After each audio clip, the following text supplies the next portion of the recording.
Hello दोस्तों, सभी को नमस्कार। दोस्तों, उत्तराखंड में लेखपाल पटवारी की ऑफिशियली आंसर की आने के बाद में काफ़ी सारे बच्चों के डाउट बन रहे थे कि सर कौन से प्रश्न ऐसे हो सकते हैं जिन पे हम आपत्ति लगा सकते हैं।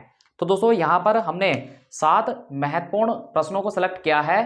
तो आइए जानते हैं कि कौन से प्रश्न पे आपत्ति लगानी है और कौन से प्रश्न पे आपत्ति हमें नहीं लगानी है। दोस्तों देखिए, अगर हम बात करें तो एक प्रश्न आपका है 93वां प्रश्न। दोस्तों हमारे पास ये सेट सी है और सेट सी के आधार पर ये मैं आपको नंबर बता रहा हूं। तो देखिए दोस्तों, 93वां जो प्रश्न है जिसमें कहा गया है लाखा मंडल मंदिर की शैली है। तो देखिए, लाखा मंडल मंदिर की जो शैली है दोस्तों, ये जो शैली है ये है उत्तराखंड शैली। लेकिन दोस्तों विकल्प में कहीं पे भी उत्तराखंड शैली आंसर था नहीं और आयोग ने जो अपना सही आंसर दिया है वो है नागर शैली। अब दोस्तों इसका जो एक संदर्भ हो सकता है वो ये हो सकता है कि उत्तराखंड और भारत में जो खास तौर से जो हमारा उत्तर भारत है, उत्तर भारत में मंदिरों के निर्माण के लिए जो प्रयोग की जाने वाली शैली है उसे नागर शैली कह देते हैं। लेकिन दोस्तों ये फिर भी एक डाउट का विषय है और आप इस पे अपनी आपत्ति लगा सकते हैं। इसके आपको प्रूफ तो लगभग उत्तराखंड में प्रचलित सभी किताबों में मिल जाएंगे।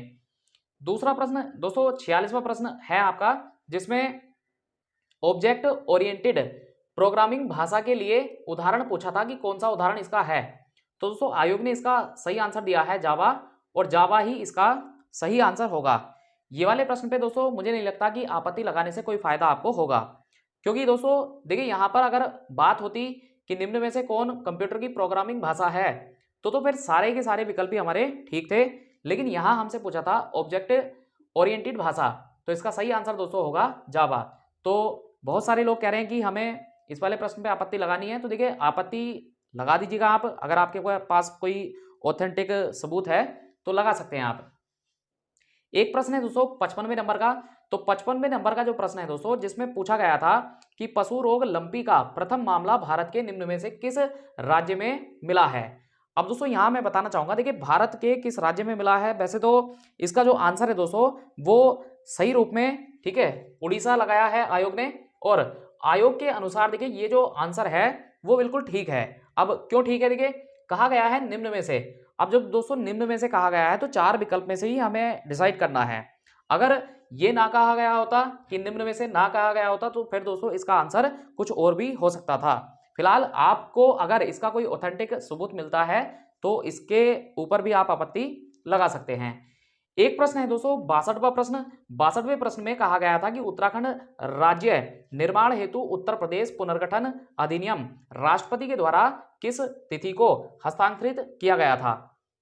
तो दोस्तों आप सभी को जानकारी है कि देखिए उत्तराखंड की लगभग जितनी भी किताबें प्रचलित हैं उन सभी में दे रखा है 28 अगस्त सन 2000, जबकि आयोग ने दिया है 30 अगस्त सन 2000।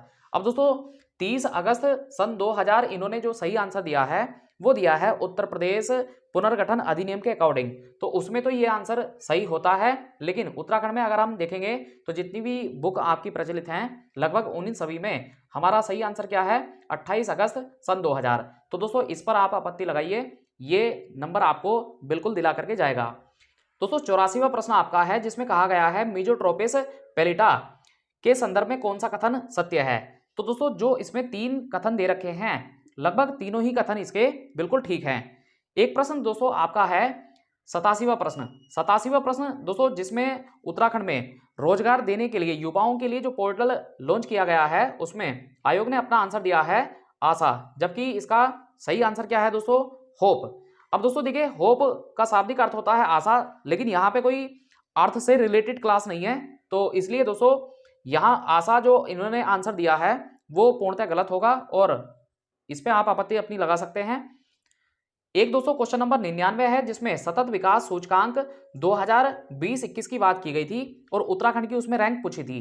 तो दोस्तों इसमें जो उत्तराखंड की रैंक है वो तीसरी है। 7 पे इन्होंने अपना आंसर क्लिक किया है, हालांकि 3 विकल्प में नहीं था, लेकिन दोस्तों इन्होंने जो 7 माना है उसका टाइटल ही गलत है, तो इसलिए आप इस पे भी आपत्ति लगाइए। इसमें भी दोस्तों आपको 1 नंबर जरूर मिलेगा। दोस्तों आप सभी भाई बहनों से मैं कहना चाहूंगा, देखिए आपत्ति लगाने का जो प्रोसेस है वो बहुत आसान है, आप आराम से आपत्ति लगा सकते हैं। और यदि आपको आपत्ति लगाने से रिलेटेड कोई भी बात पूछनी है तो आप कमेंट करके हमसे पूछ सकते हैं। साथ में दोस्तों आपका अगर कोई डाउट बनता है तो आप हमसे उसके बारे में भी पूछ सकते हैं। दोस्तों यहाँ एक चीज कहना चाहूंगा, देखिए उत्तराखंड पुलिस में आपत्ति ना लगा करके बहुत सारे बच्चों ने गलती कर दी थी। अब जो बहुत सारे बच्चों ने गलती की थी, तो हुआ ये दोस्तों, जिन बच्चों ने आपत्ति नहीं लगाई थी, मुझे लगता है कि कहीं ना कहीं बोनस अंक उनको प्राप्त नहीं हो पाए हैं। तो यही वजह है कि काफी सारे बच्चों के नंबर बढ़ने के बजाय घट गए थे। तो फिलहाल दोस्तों मैं आप सभी से ये कहना चाहूंगा कि अगर आपने लेखपाल पटवारी का एग्जाम दिया है, तो जो भी प्रश्न आपके हैं, देखिए हमारे हिसाब से ये 5 प्रश्न हैं। जैसे 93 नंबर का प्रश्न है दोस्तों आपका, 62वें नंबर का प्रश्न है, 84वें नंबर का प्रश्न है, 87वें नंबर का है और एक 99वें नंबर का प्रश्न है। तो 5 प्रश्न तो मैं आपको पक्का बता दे रहा हूं दोस्तों, इन पर आप अपनी आपत्ति लगा सकते हैं और इन पे आपको 100% बोनस अंक प्राप्त जरूर होंगे। दोस्तों कुछ लोग बता रहे हैं कि जैसे 46वां नंबर है और 55वां नंबर है क्वेश्चन का, ठीक है, ये भी 2 आपत्ति के क्वेश्चन हो सकते हैं। तो आप चाहें तो इस पर आपत्ति लगा सकते हैं, लेकिन मेरे हिसाब से इन पे आपत्ति लगाने से कोई विशेष फायदा नहीं होगा। लेकिन आपको यदि अगर कोई डाटा मिलता है सबूत के तौर पर, तो आप इस पे भी अपनी आपत्ति लगा सकते हैं। दोस्तों किसी भी प्रकार के डाउट के लिए आप हमसे कमेंट करके पूछ सकते हैं। जय हिंद, वंदे मातरम।